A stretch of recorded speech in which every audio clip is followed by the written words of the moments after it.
hey, we're live because we give a little extra run up so that the live stream can catch up with the YouTube video automagically.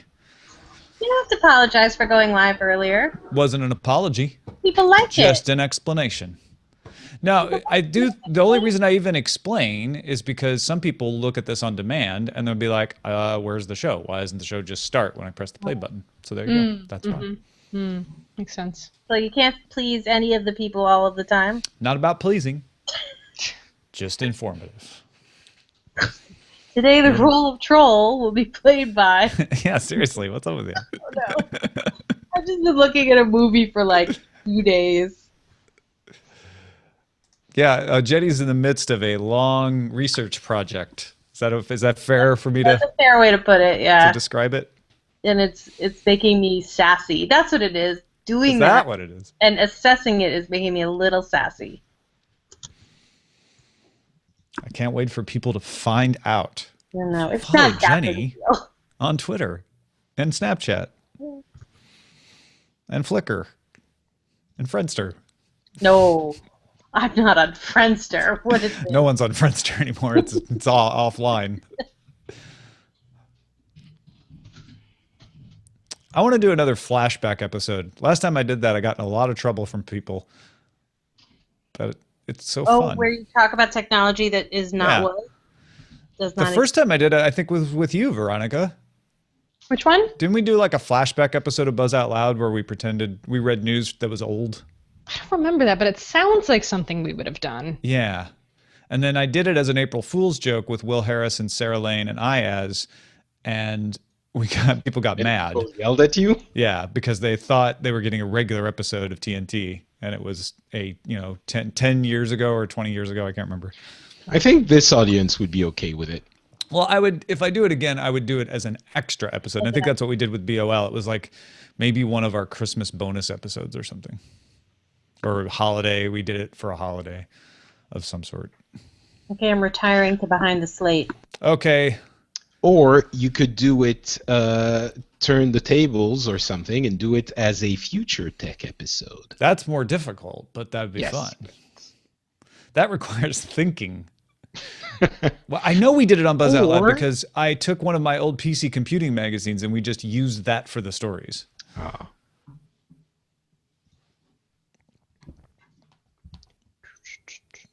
And that's what I would do again. Meanwhile, we have a show to do right now. Should we do it?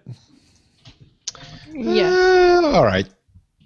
New version of Audio Hijack ready to install right now. Should have done that software update topic. I'd be raging about it. All right, here we go.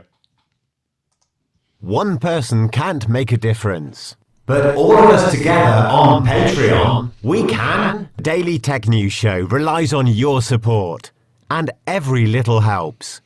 Please give generously.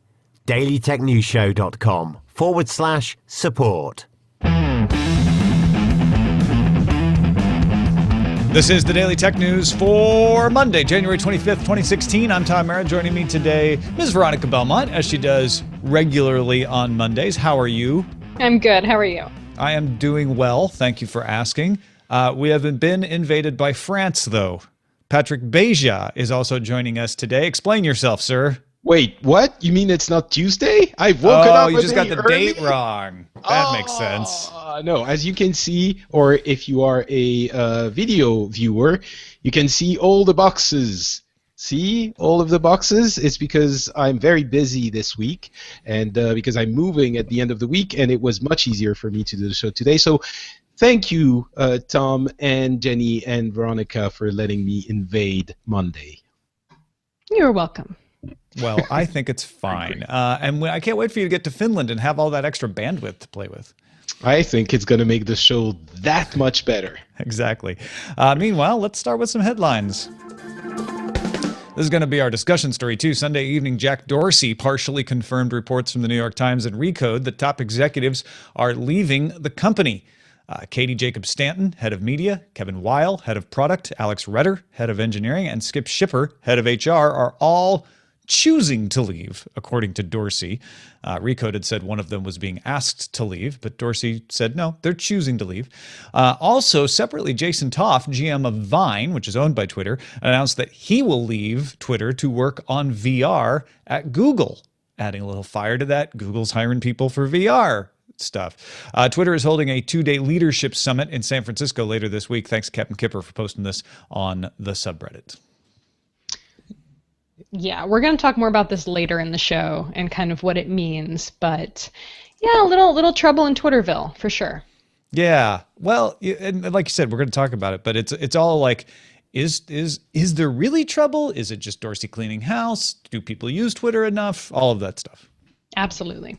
9 to 5 Max, Mark Gurman, reports Apple will make a new 4-inch iPhone called the iPhone 5 SE, which will have Apple Pay, A9 and M9 processors, always on Siri, and come in 16 gigabyte and 64 gigabyte versions.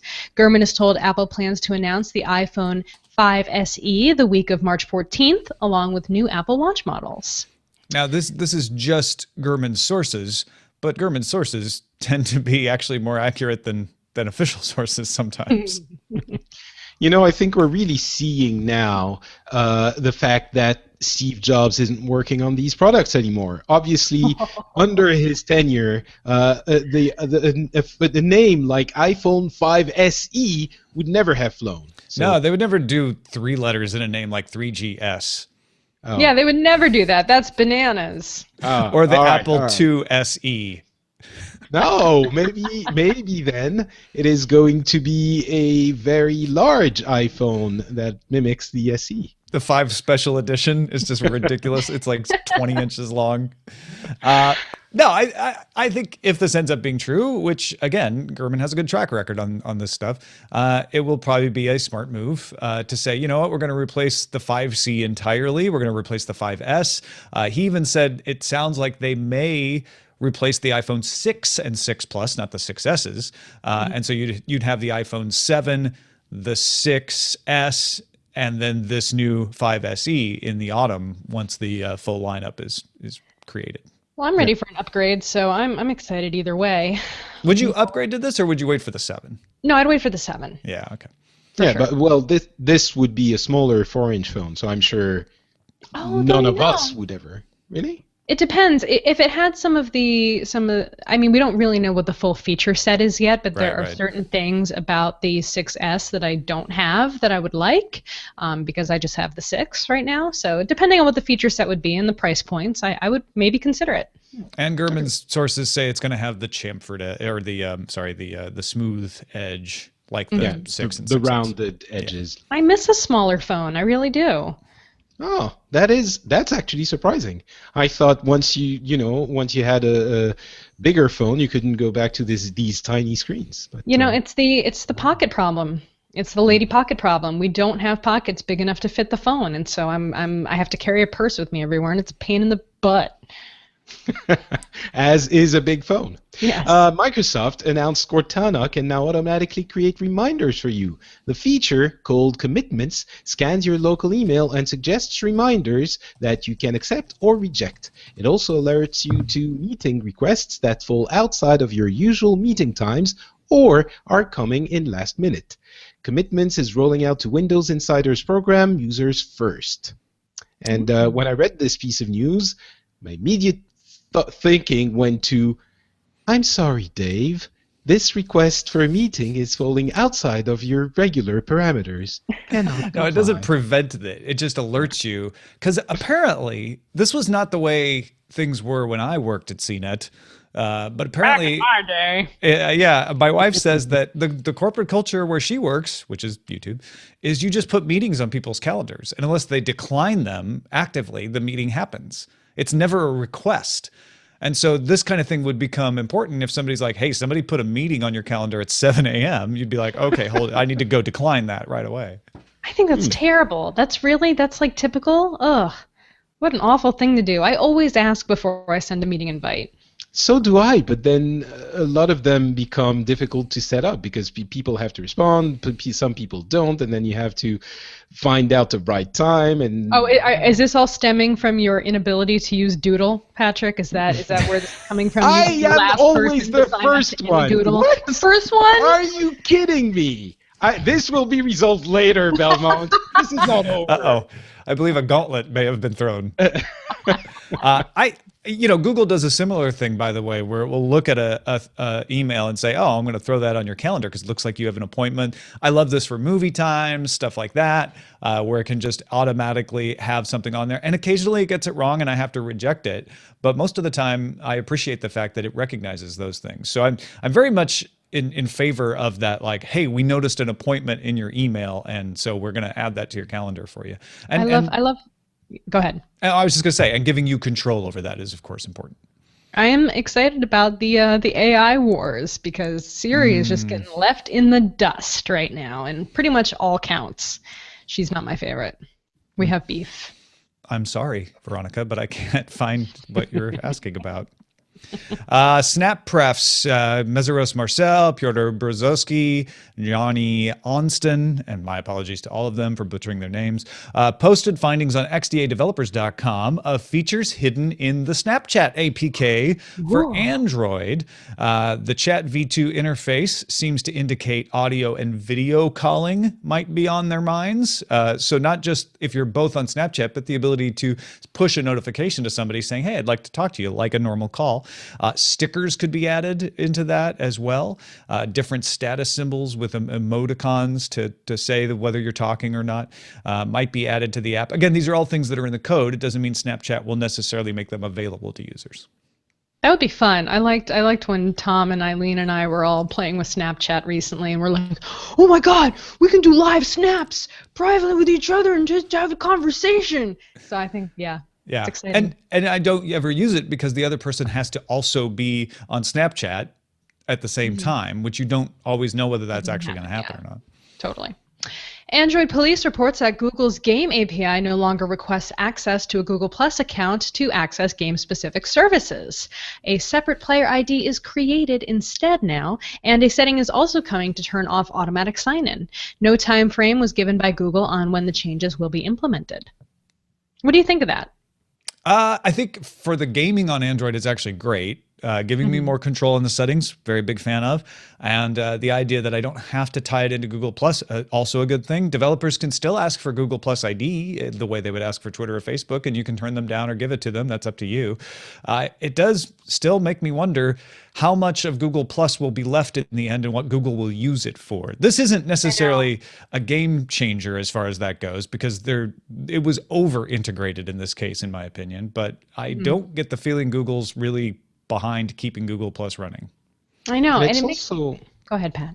it's also kind of weird that, okay, they're stripping Google Plus away from everything, but they still need a player ID to, a player ID account thing to be consistent across the Google Play Store. So in this case, I'm not sure I understand why they're completely separating the two. So you're going to have a YouTube account. I mean, it's all going to be separate. I'm not sure. The player ID will be in the background, I assume. So it's not like you would just log in with your Google account and then it will associate a player ID with that behind the scenes. But why? So you just in other words, so that you just log in with your Google account, you don't have to log in with your Google account and hook it up to Google Plus. Like, why do I need that extra step? I have a Google account. Let me log in with it. Because they already made us do that. They already made us make Google Plus accounts. So now we all have them. So just freaking use them. Who cares? Because I got picked on when I was a freshman, so I'm going to pick on the freshmen. Yeah. No, but then the player ID, I suspect, is going to be consistent across games. So it's basically an additional ID, right? Yeah, now I need another ID. Yeah. Yeah, but again, they're talking about the API here, so I may be wrong, but my assumption is there's going to be a number associated with that account for the API to identify, like, oh, that's that account. But it's not something you'll ever see or know about. It's just in the code. Okay. So it already uses your Google account and it separates it from the Google Plus account. Yes. But it's still your one Google account. So it's not right, which is like, why did they didn't need to add the Google Plus account? That was just overcomplicating it. All right. So I guess one more step towards Google Plus being, I don't know, thrown to the wolves or Yeah. I don't jumped even think off the a wolves cliff. are getting it. Yeah, it's the wolves are Don't going ever to look say at that on Google Plus because they will freaking murder you. We have a vibrant, strong Wolf community. here. There are many wolves who use Google Plus. I will, not to derail this too much, but I embraced Google Plus quite a bit. I loved it, and I thought it was really a great type of different community. And I'm sure some people are still using it and using lots it of a people lot. are, yeah. But I have noticed myself a lot less activity in the past year to 18 months, even actually in the past year, 2015, Yes, me too. when they started pulling away from Google Plus a little bit.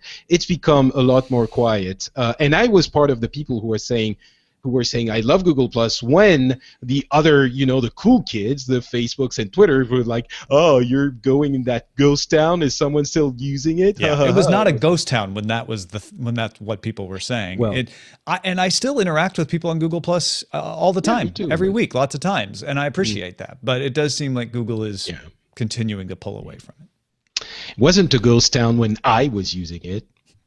All right, habichuelacondulce wanted us to note that Facebook has announced plans to open a new European data center in Clonee, Ireland, outside Dublin. It will be powered entirely by hardware and software from Facebook's Open Compute project, which aims to create energy and cost-efficient open-source infrastructures. This is Facebook's 6th data center worldwide and the 2nd in Europe. The first European data center was opened in Luela, Sweden, in 2013. Yeah, so it's kind of significant that they're opening another data center in Europe, especially given all of the safe harbor negotiations that are still happening this week and everything. But I think the big news that Facebook would like you to talk about, and which I think is legitimately interesting, is making this an entirely open compute infrastructure, because that's energy efficient and open source. So somebody could potentially go in and look at this and say, oh, well, I could do a data center like that as well if they had the resources and time to do so. Interesting. Motang wanted us to note that Torrent Freak has identified the world's oldest known torrent. It delivers the movie The Matrix in ASCII. The torrent was created December 20th, 2003. The site that originally linked to it is no longer online. You can find it on archive.org, but the torrent carries on. In fact, Torrent Freak checked in on it most recently. It had 8 seaters. Nice. That's like a little piece of history right there. I think you should grab that up just to have it, because why not? Well, and just the idea that a tracker would maintain its momentum over 12, at least 12 years is impressive. There's probably dupes out there too, so who knows? Yeah, and the dupe Can't be the never only surpassed one. it. So I really hope that now it's going to become, something of a challenge to keep it going as long as possible. Either that, or the people actually still seeding it are going to go like, wait, I'm still hosting that? Yeah, wait, I They still have that. notice. They notice. But it takes someone wanting to download it too, not just the seeders, right? So, Right. and Well, people not continue to want. necessarily. People, they could just be seeding it with no one ever downloading I it. suppose so. But I think the point is that it's actively downloaded as well, not just seeded. So yeah. That's great. TechCrunch reports Nigerian online Nollywood movie service iRoko has received $19 million in funding from Kinnevik and French TV company Canal+. iRoko will use $7 million to strike content development deals with Nigerian studios. The platform runs on the web and Android and has 2,500 to 3,000 titles.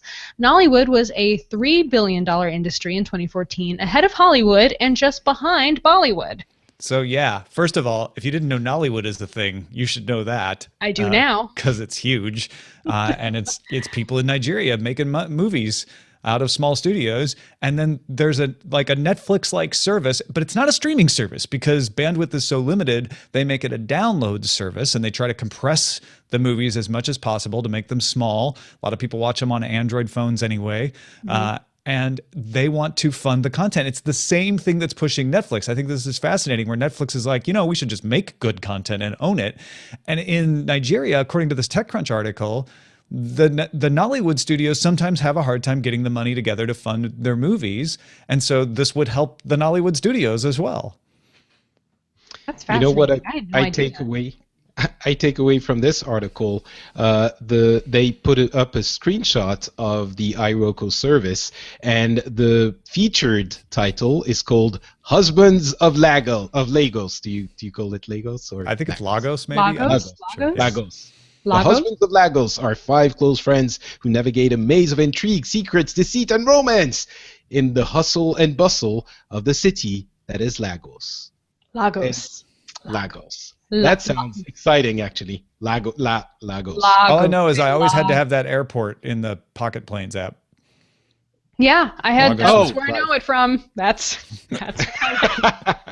Also, Veronica, I just checked before we close that news headlines segment, Here we go. and I believe I was the first one to respond the last doodle on our. No, you know what it was? That was fine. You were the last person to show up for the prediction show, and we were all worried you weren't gonna show up. Right, but I did show up in time. So. But he's did. fashionably French, so he was late. That's true. I recognize actions more than words, is what I'm saying. Ah, I see. I see. That discussion is not over, Belmont. You guys are almost as fun to watch as the Husbands of Lagos or Lagos. Anyway, Lagos? Okay. hooray for Nollywood. And that is, thanks to our subredditors, by the way, the people who keep the subreddit going, the people who submit stories, and especially the people who vote and let us know what you're interested in. Get over there and help. dailytechnewsshow.reddit.com. And that is a look at the headlines.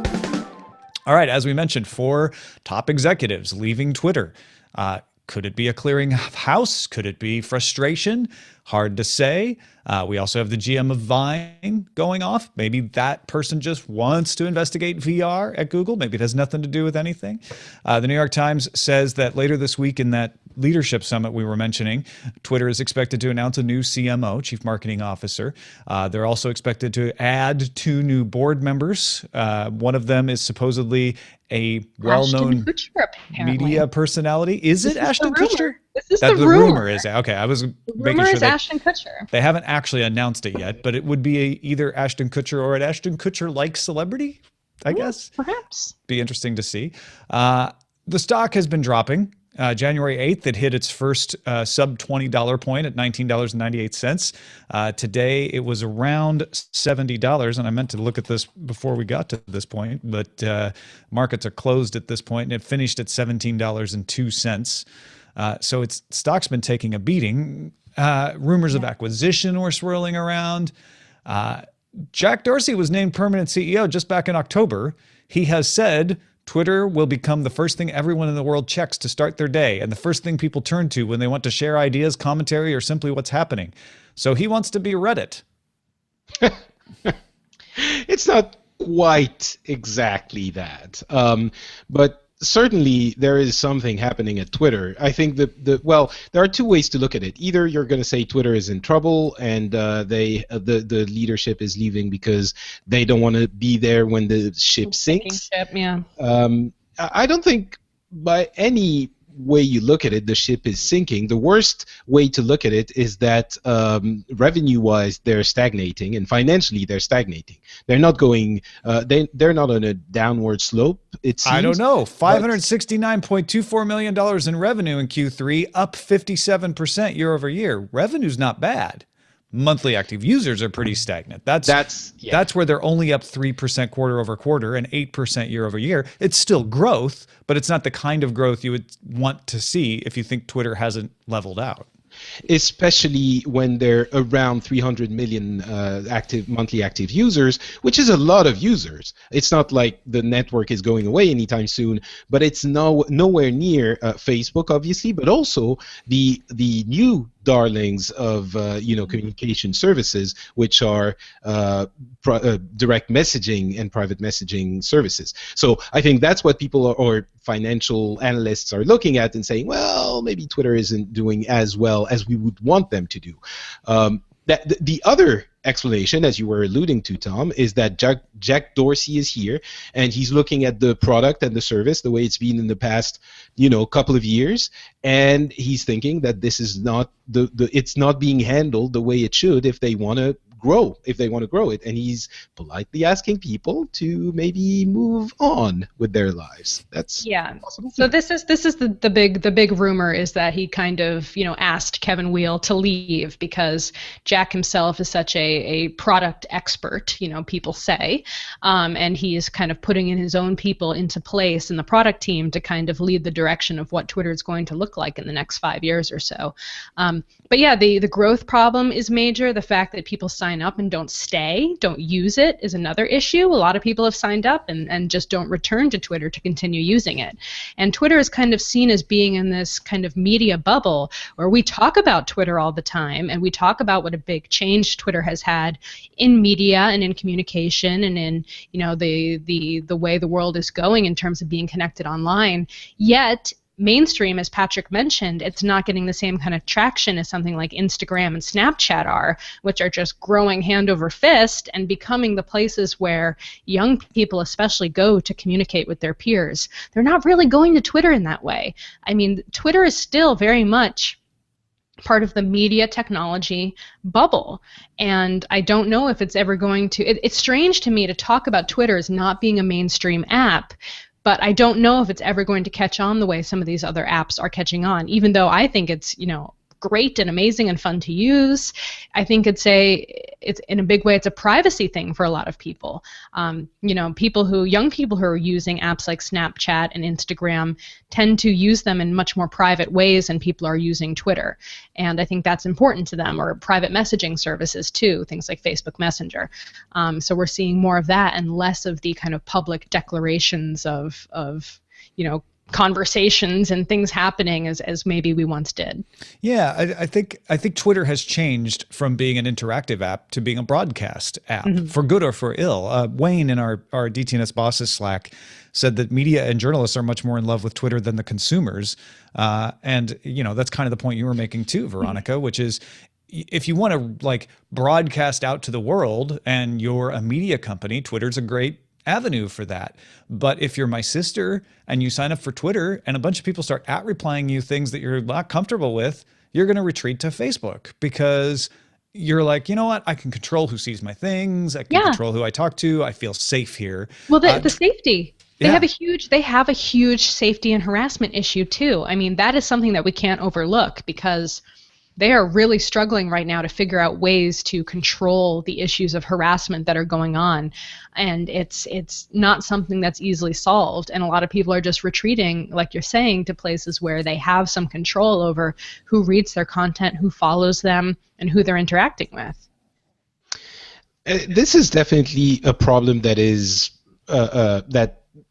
part of the core of what Twitter is. I don't know that they're ever going to be able to get rid of it, and it's absolutely a real problem for sure.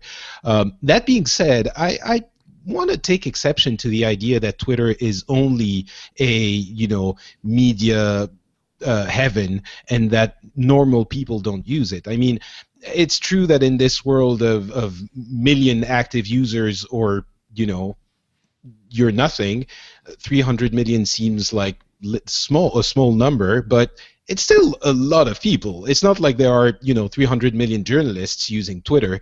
I really think that there are a lot of people who aren't journalists who really love the product, and if that product, it's very unique as well. You have lots of private messaging apps, but you only have one Twitter. There were wannabes who came around and failed to become Twitter. So I think the product has a huge amount of value, and if it went away, something else would rise up to replace it in that same many-to-many model. Even though it's being used as a broadcast medium mainly, it's a let's say few to everyone model, or most of the people use it like that. It's people who are followed by a lot of people. I don't think it's not just journalists. It's customer service uses it. A lot of companies use it to good effect for customer service, actually. But it's also a way to reach people that you wouldn't necessarily have access to. I mean, I don't want to have to open up my private messaging or anything to talk with the people who want to talk to me. And there are a lot of people who listen to the shows, and all of us, interact with listeners all the time, and that is a two-way conversation, right? It's not only broadcast. So I'm just saying I think Twitter does have value in that sense, which is a unique kind of value. Maybe it's forever going to be limited to 300 million users, and maybe it's not going to be able to grow past that, but it doesn't mean that it doesn't have value as it stands. So yeah, I just wanted to mention this because I think it's easy to get lost in the idea that if you don't keep growing forever, or if you don't reach a billion users, then yeah, really, what are you doing with this toy? Just stop messing around and come join the big boys club. Or something to that effect, right? It's easy to dismiss Twitter, but 300 million users is not nothing. So, but if you're a company, a publicly traded company, trying to continually raise your profits and revenues, which all companies are, you need to show that kind of growth. You have to show growth. Yeah, and I think that it's a really interesting point to say, if Twitter were a private company, it could be fine. It could say, well, 300 million is probably where we're going to level out worldwide as we expand into new markets and education and get more languages. Maybe we'll get to 500 million, but we're always going to be less than a Facebook because of that. And that's fine. And they could accept that. But I don't think a publicly traded company can rest on that. And so the question is, will they be able to make this unique thing? Patrick, I think it's a great point that there aren't a lot of other Twitters out there. Like, it is a very unique thing. Can they make it grow again? Or is it something where it'll just end up being acquired by somebody? Well, if you want to talk about active users, Facebook, as of the third quarter of 2015, 1.55 billion active users. Those are people who have logged in within the last 30 days. That's just, that's crushing it. That is huge worldwide. So 300 million, and I want to make sure that is Twitter's active user numbers. Yeah, that's where it stands now, 307 million in Q3 2015. Yeah, so same time frame there. That's, it's not good. Twitter was poised, early in the days to really be the next big thing. And do you feel like it has gotten there, or is Facebook and Instagram and even Snapchat now, with its growth, is everyone just going to leave it behind? Instagram's an interesting data point because it has zoomed past Twitter, going from 200 million in March 2014 to 300 million in December 14 to 400 million in Q3 September 2015. That's showing substantial growth. That is a big, on the graph of growth, that looks good. That looks good to investors, and that's problematic for Twitter. No, I'm not saying Twitter is, I'm not saying they shouldn't seek growth, and I'm sure they would be happier if they were growing, and I would be happier if everyone in the world was using Twitter because I like it a lot more than Facebook. Still, let's imagine that it stays at 300 million or, hovers around 300, 400 million. What will happen? It's not, again, I don't think it's going to go away. Maybe the stock will get a little bit lower, or what do you think? Let's get into science fiction land. What do you think will happen to the company if they don't manage to grow for another couple of years? Well, I don't even think that's much science fiction. The stock stays down or tanks and somebody buys them. Maybe. Okay, is that horrible? The reason we're getting the acquisition rumors is because the stock has been falling and people say, oh, well, this is something I could afford to snap up and then turn into a piece of my diversified business plan versus it being a business all on its own. And I think it would still be there and it would still be used. I just want to separate, there's a sort of subconscious feeling that if it's not growing and if it's not, if the stock isn't rising and all of this, it means the company and the service aren't really worth much. And I just want to separate the two. I think it could. The two are completely separate. It depends on what you mean by worth. No, that's literally exactly what it means. No. If you mean it's like an internal quality, like an objective value of its quality, then you're right. If you're talking about worth as far as stock market worth, though, then That's the two I want to separate. For Yeah. us as tech enthusiasts and users, I think the value that of the service that Twitter is providing us is not going to change if it doesn't keep growing in user base, right? Well, I mean, but if it doesn't keep growing in user base, and if it doesn't keep making money, and if it doesn't satisfy the people who are investing in it, and well, it's a publicly traded company now, but it's then it won't matter if we get value out of it or not if they can't stay afloat. So that that's very dependent on whether or not they can figure out a way to continue growing and become profitable. You're associating growth with their ability to stay afloat. Well, Their hold ability on. to remain a We're company? already running long on this conversation, and we're about to veer off into whether the stock market is an accurate way to run the world or not. No, that's not what I'm saying, Tom. No, but I just want to. Okay, go ahead, Patrick. I just want to say it's possible for a company that's stable to not have growth and have a revenue model that generates profits and that stays afloat. Not having growth doesn't mean you're going to destroy your company. Yahoo! That's and what happens is a company like Dell goes private. Mm-hmm. For example, maybe. Yeah. So if you don't want to continually, beat up against the marketplace, you either have to have a Steve Jobs who can just tell the market to screw off, or you have to take it private the way Dell did. But yeah, and I think Twitter is making enough revenue and making enough, sometimes they're profitable, sometimes they're not, that I don't think they're going to go bankrupt. But the question is, like, how can they find their way forward independently? Let's get a quick pick based on Veronica's complaint on a previous show about the constantly changing MagSafe adapters and the need for those little mini Wii adapters, as Rob from Damascus, Maryland says. He's been very happy with the Mag Cozy.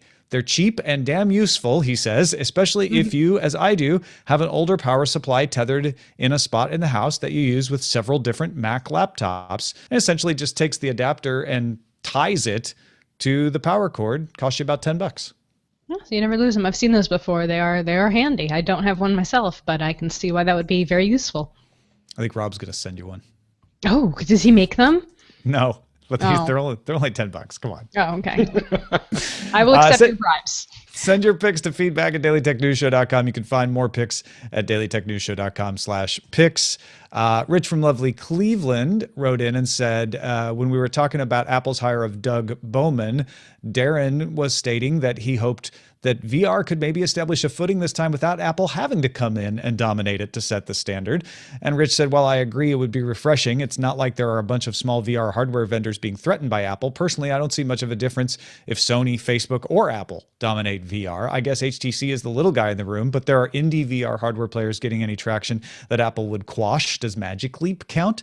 If any one of these players become the de facto standard, it's the same result. I think what Darren was saying, and some people took it as Apple hate. I think what Darren was saying is, gosh, does it have to be Apple again? Does it have to be Apple every time? It would be interesting if it was not Apple that made a category. Like with thermostats. Nest did it for thermostats. Mm-hmm. And this is a very early look at VR. I think even thinking about Apple at this point is, unless they completely change the way they do things, they usually wait until a technology is established and you have a number of, not even small players, but you have a number of players who have kind of started to understand what the user experience and the use of this is going to be, and then they figure it out better, hopefully, and come in and steal the market. At this point, we don't even know if there is going to be any valuable user experience or use for VR. So it's very early for Apple to even think about getting into this. They're investigating for sure, as they do for every major trend, but they might not ever show up in that category. And I think that's what Darren was saying, is it would be nice if this category, unlike tablets and phones and music players, was not the category. Let me amend my comment. I think if it turns out that VR is a thing, then I think Apple will show up. Whether or not they'll succeed. Oh, I think they'll show up. Yeah, for sure. If in that case, you're right. Yeah. Veronica, do you care either way? Yep. No, I think I agree very much that Apple is going to sit and wait to figure out what the next move is and then do their thing that they always do. Well, that is it for this episode of Daily Tech News Show. Thank you to everyone who has joined us, and that includes my co-host today, Mr. Patrick Beja. Good luck on your move, but you will still be at the same places on the internet, won't you? Absolutely, I will still be at on Twitter, which is a very valuable service, no matter the growth. I'll be Not Patrick on Twitter, Not Patrick on Facebook as well, where I hang out from time to time, less and less reluctantly, actually.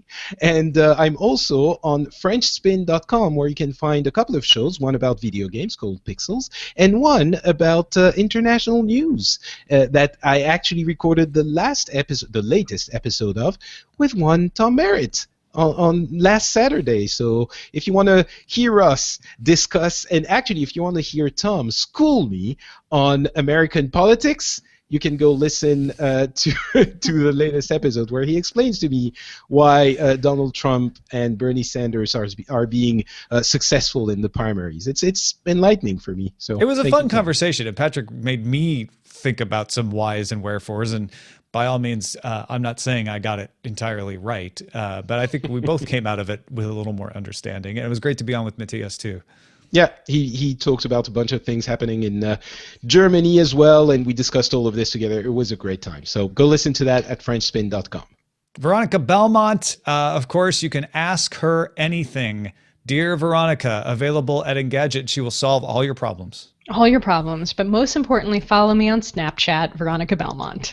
One word, Veronica Belmont. You're just giving up Twitter. You're just like, Snapchat, it's where it's at. You guys all know Snapchat's where it's at, guys. Yeah. I'm a cool kid. Do you want to see cute pictures of Veronica playing with her dog? That's Snapchat. where you got to go. Snapchat. That's where you got to go. You follow me on Snapchat, too. It's the same stupid username I have on Twitter. Thank you to all of our patrons who make the show possible. We could not do it without you. We are halfway, just about, like just a hair's width shy of being halfway to getting a 6th day of Daily Tech News Show with Peter Wells from Australia. In fact, I'm chatting with Peter about some ideas and maybe getting you some of those episodes a little earlier. But please go and support the show. The faster we get to the next level, the faster we can come up with a new milestone. Go dailytechnewsshow.com/support. As always, bonus material from Rich from lovely Cleveland is in the treasure chest. If you support the show at the $5 a month level on Patreon, you get access to the treasure chest, and he puts together a cut down of our pre and post show best moments every week. It's fantastic. Big thanks to him for doing that. I just want to let everyone know it's there. Our email address is feedback@dailytechnewsshow.com. Give us a call, 512-59-DAILY. It's 512-593-2459. Catch the show live Monday through Friday, 4:30 p.m. Eastern at alphageekradio.com and diamondclub.tv. And visit our website, dailytechnewsshow.com. Back tomorrow with Lamar Wilson. Talk to you then. This show is part of the Frog Pants Network. Get more at frogpants.com. Diamond Club hopes you have enjoyed this program. That was a really great conversation, you guys. Good job. Oh, thank you. Thank you. That was fun. Sorry we got so heated. No, but that's what makes it good. Good. I kept wanting to jump in because I was like, oh my God. And I was like, no, you guys got it covered. No, that's a really good sign. I'm not sure people will understand that it was you who said Yahoo.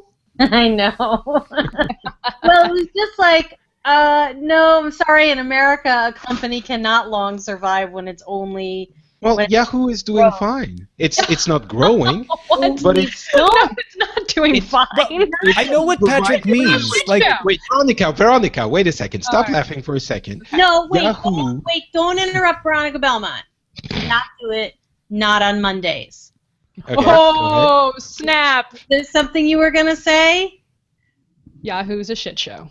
Yes, and I will Yahoo. definitely verify that as a former employee, that there are a lot of people at Yahoo very worried right now because their only source of value is entirely wrapped up in owning something else's stock. And the moment you take the stock away from the value of the company has zero value, even though what I would say is true, that it still has a very large user base compared to other things on the internet, and it does a good job at what it does.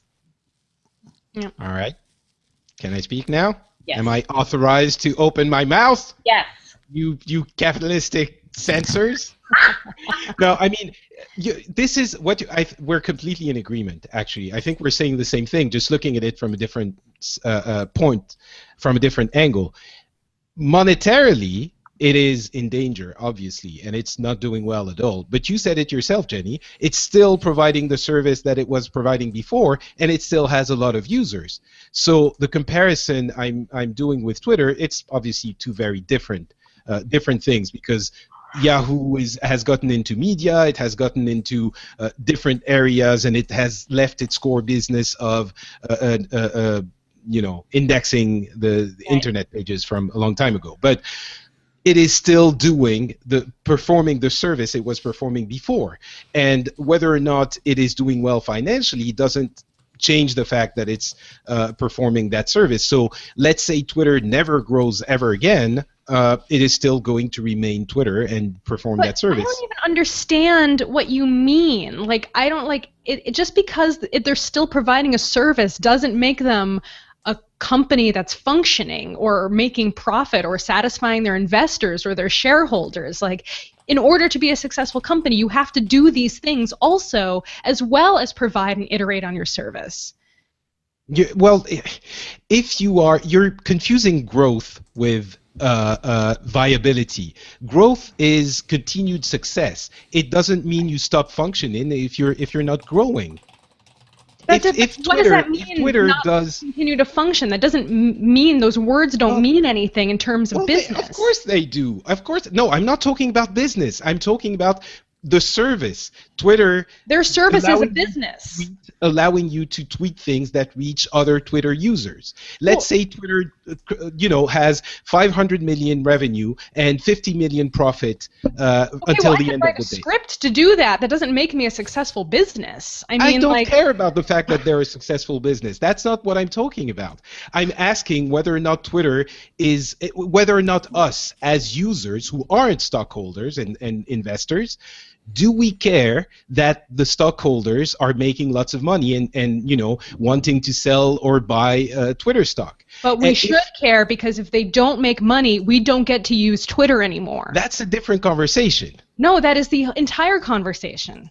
That is like, if they are going to succeed and remain a company, a viable business that employs people and provides a service and a product, they have to show growth and make money. I think the thing that's coming in between the two of you is an assumption about whether continued growth for growth's sake is the only thing that matters in a company.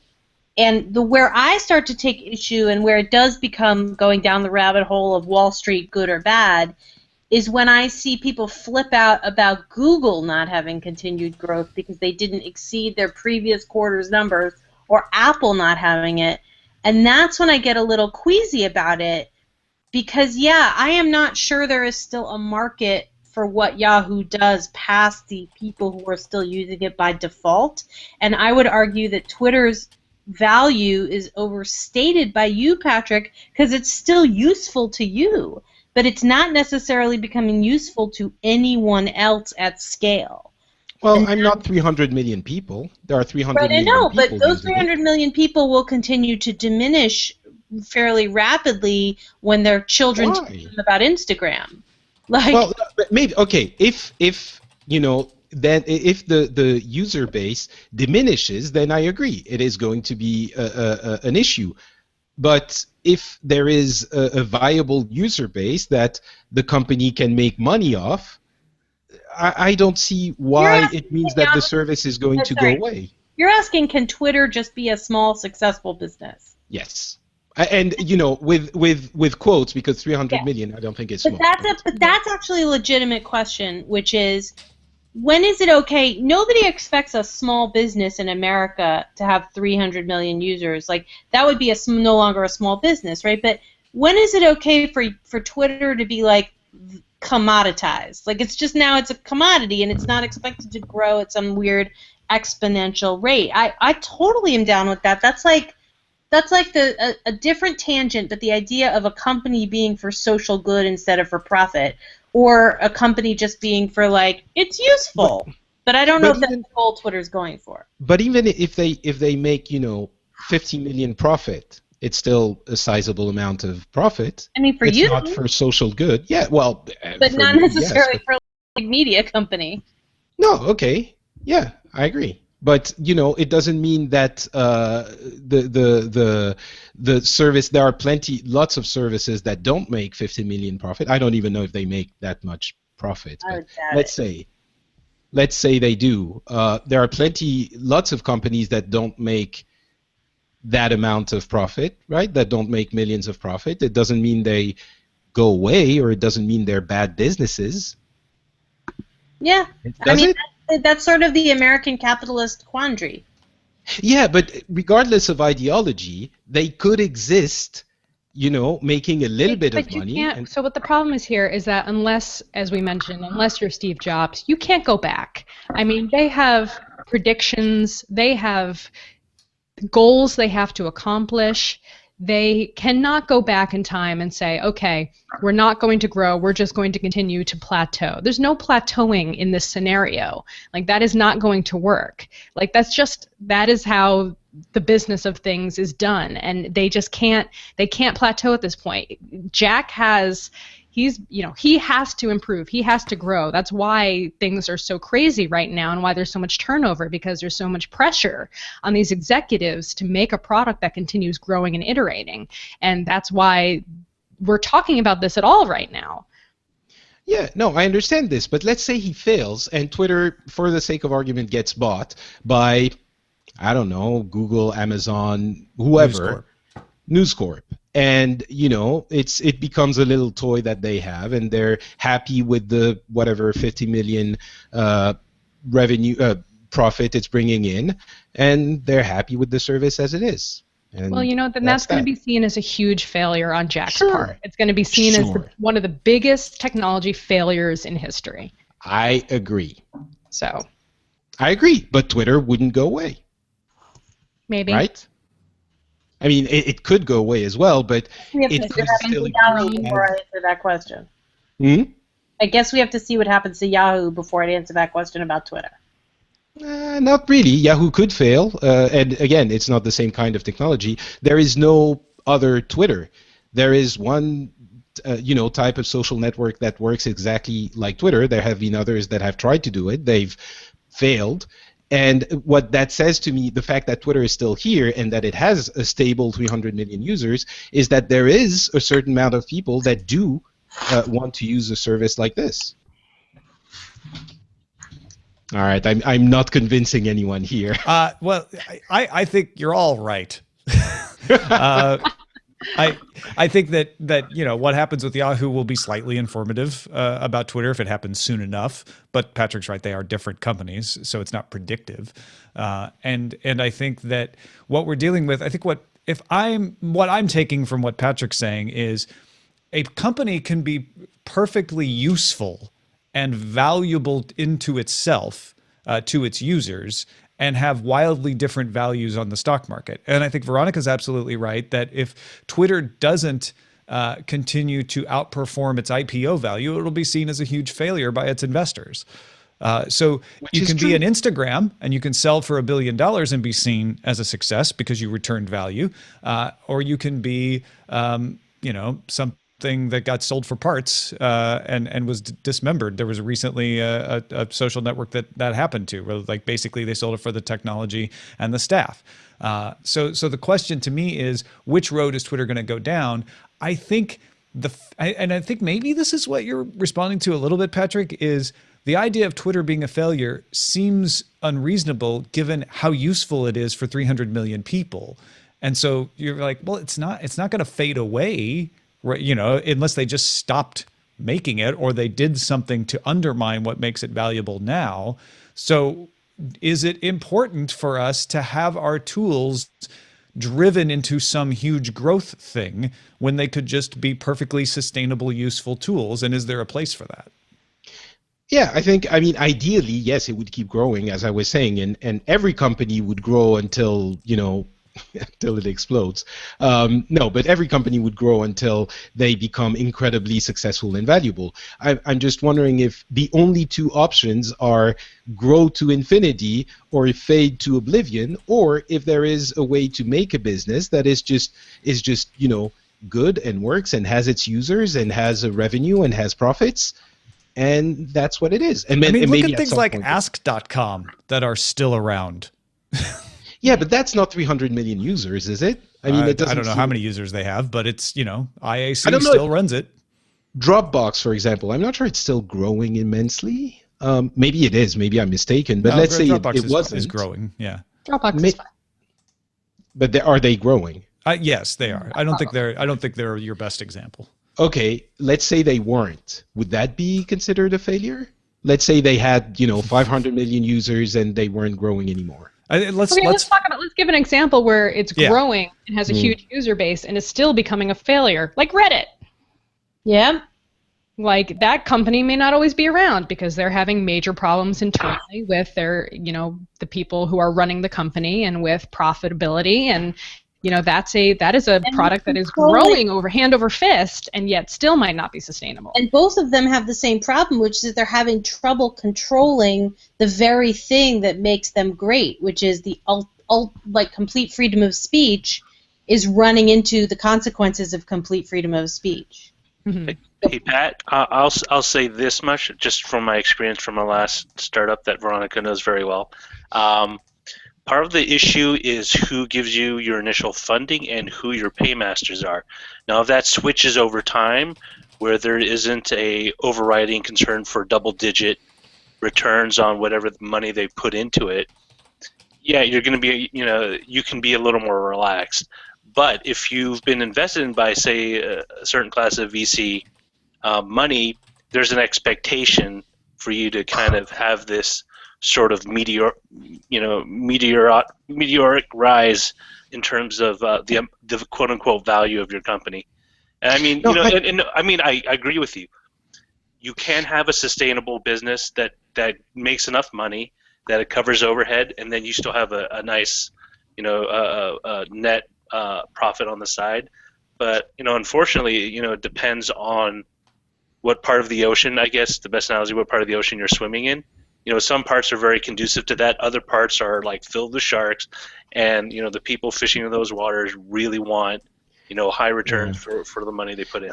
I understand how startups work. I understand how the world of VCs and investment and Silicon Valley and Wall Street works. I'm not completely oblivious to all of this. I'm not an idiot.